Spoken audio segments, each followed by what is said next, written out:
Comment faire passer de la viande avariée pour de la viande fraîche? L'opération prend moins d'1 minute. Hop, j'enlève le verre dessus. Je mets le rôti. Je le barbe. Je prends la ficelle. C'est ni vu ni connu. Faire passer de la viande périmée pour de la viande fraîche, c'est totalement illégal. Et pourtant, selon ce boucher, la pratique est répandue dans la profession. Vous faites des beefsteaks qui repartent à la consommation. Voilà. La plupart des magasins, ils remettent une date jusqu'à 5 jours. Alors que la viande est déjà périmée.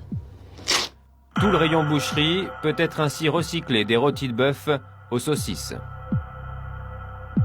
Et donc, on remalaxe le tout. On met des herbes de Provence pour atténuer le goût. Ça masque le produit. Et on a de la farce en vrac. Chez les bouchers, c'est un secret de polichinelle. Pour nous, c'est le point de départ d'une série de découvertes étonnantes. Des rayons de nos grandes surfaces au marché du dimanche, certains professionnels sont prêts à tout pour écouler leur stock de viande. En jeu, de gros profits presque sans risque. Voilà tout ce qui part à la revente. Après une mystérieuse indigestion, qui soupçonnerait son boucher? Cette pratique illégale, un employé de supermarché a décidé de la dénoncer. Jean-Jacques travaille dans une grande enseigne nationale depuis 5 ans et ce qu'il a vu le révolte. Il y a à peu près 1 an, je suis allé rendre visite aux collègues qui sont au labo, à la boucherie, et donc j'ai découvert qu'ils étaient en train de faire de la remballe. Je n'avais pas bien compris le phénomène, et c'est après seulement que j'ai posé la question. Et là, ils m'ont expliqué comment ça se passait. Même si je paye le prix fort, je considère qu'il faut dénoncer ces choses-là pour qu'il y ait une certaine salubrité dans le service qu'on doit rendre aux clients. Afin de prouver ses accusations, Jean-Jacques va tenter de filmer un flagrant délit de remballe dans le supermarché qu'il emploie. Il est équipé d'une caméra cachée.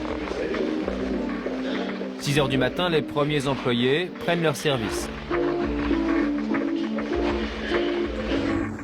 Derrière cette porte, le laboratoire de la boucherie. Comment se sont passées les fêtes? Sur la table, des dizaines de barquettes de viande périmées. Ça c'est tout ce qui s'est pas vendu le week-end, là. Ouais, non, mais regarde, que je t'explique un truc. Ça, c'est ce qui s'appelle la remballe. Ouais. Regarde, tu vois des tranches de foie, regarde, viens voir.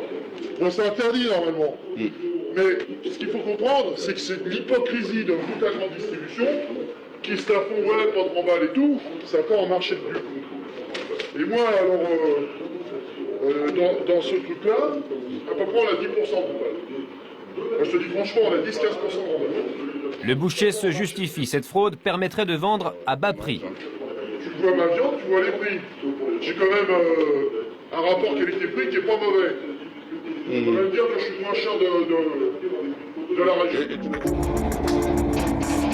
10 h, le magasin de Jean-Jacques est ouvert. Nous nous rendons à notre tour en caméra cachée au rayon boucherie. La viande remballée y côtoie les barquettes fraîches. Difficile pour les clients de faire la différence. Elles portent toutes les mêmes dates d'emballage. Pourquoi certains bouchers trahissent-ils la confiance du consommateur? Notre intérimaire expert en découpe de rôtis et saucisses périmées tente de défendre ses confrères. En cause, selon lui, la pression sur les marges dans les magasins. Il y a la pression des patrons sur les responsables qui font qu'ils sont obligés de réemballer la viande pour avoir une bonne marge et faire des bons chiffres. S'il y a une mauvaise marge avec le temps, je pense que le responsable ne ferait pas long feu dans le magasin. Le chef boucher. Le chef boucher. Le chef boucher et le gérant de magasin risquent jusqu'à 4 ans de prison et 75 000 € d'amende si la remballe est prouvée.